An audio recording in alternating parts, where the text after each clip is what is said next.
வணக்கம். நான் இருக்கிற தெருவுடைய பேர் கண்ணதாசன் சாலை.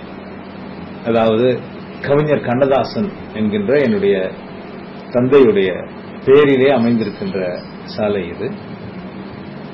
இதுலதான் எங்க அப்பா 1955 இந்த வீட்டை வாங்கி நடிகர் பாலசுப்ரமணியம் என்கிறவற்றை தான் வாங்கினாரு. வாங்கிட்டு இந்த வீட்டை ஒரு பெரிய அளவில் எடுத்து கட்டினாங்க.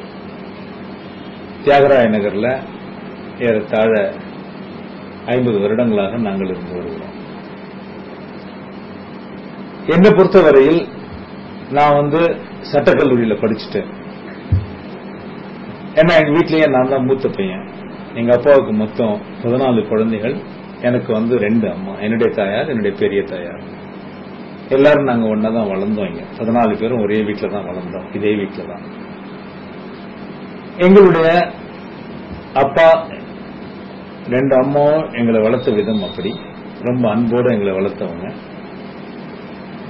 அதனால செல்ல முடித்து எங்களை படிக்காம விடவும் இல்லை. படிப்புங்கிற விஷயத்துல ரொம்ப கண்டிப்பா இருந்தாங்க. ஆனால் நான் சட்டக்கல்லூரியில் படிக்க முடிஞ்சது. சட்டக்கல்லூரியில் படித்ததுக்கு பிறகு ஒரு வழக்கறிஞனாக இருந்தேன். சட்டக்கல்லூரியில் படிச்சுக்கிட்டு இருக்கிற பொழுது அப்பாவுடைய பணம் ரொம்ப வாங்க வேண்டாம் அப்படின்னு கருதி நானே என்ன பண்ணேன், ஒரு பதிப்பகம் ஒன்று தொடங்கினேன், கீதா சமாஜம் பேர்ல. இதே வீட்டில் ஒரு சின்னதா ஒரே ஒரு ரூம்ல. ஏன்னா என்னுடைய கல்லூரி செலவுக்கும் கை செலவுக்கும் தான் நான் அந்த பணத்தை நான் இலக்கா வச்சிருந்தேன். அப்படிப்பட்ட ஒரு காலகட்டத்தில் நான் சட்டக்கல்லூரியில் முடித்து விட்டு வழக்கறிஞராக இருக்கிற பொழுது என்னுடைய சகோதரர்கள் ஒவ்வொரு துறையில், டாக்டர் கமல் அவர் பெரிய பல் டாக்டர் இருக்கார். இப்போ அண்ணாதுரை கண்ணதாசன்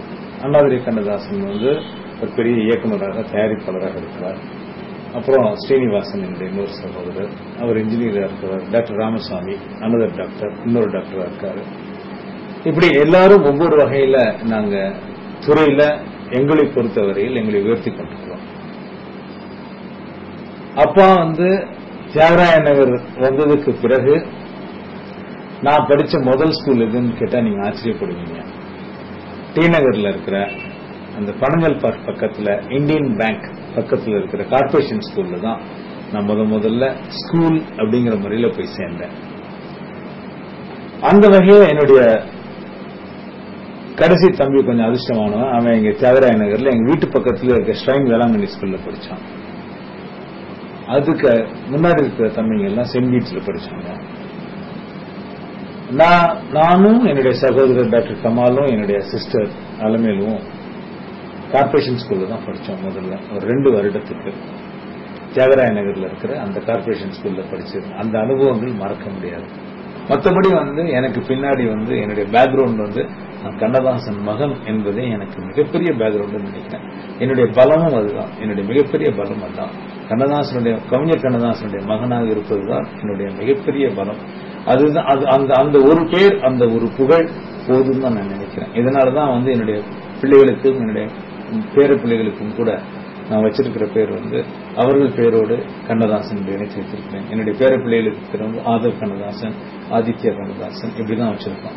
அதாவது கண்ணதாசன் என்பது ஒரு லெஜெண்ட் அப்படிங்கிறது எனக்கு ரொம்ப தீர்க்கமா தெரிஞ்சு போன விஷயம். ஏன்னா 25 வருடங்கள் அவர் இறந்ததுக்கு பிறகும் அவருடைய பாடல்கள் எஃப்எம்ல வருது, ரேடியோல வருது, டிவில வருது, சிடில இருக்கு, இன்டர்நெட்ல இருக்கு, டவுன்லோடபிள் மியூசிக்கா இருக்கு, MP3ல இருக்கு.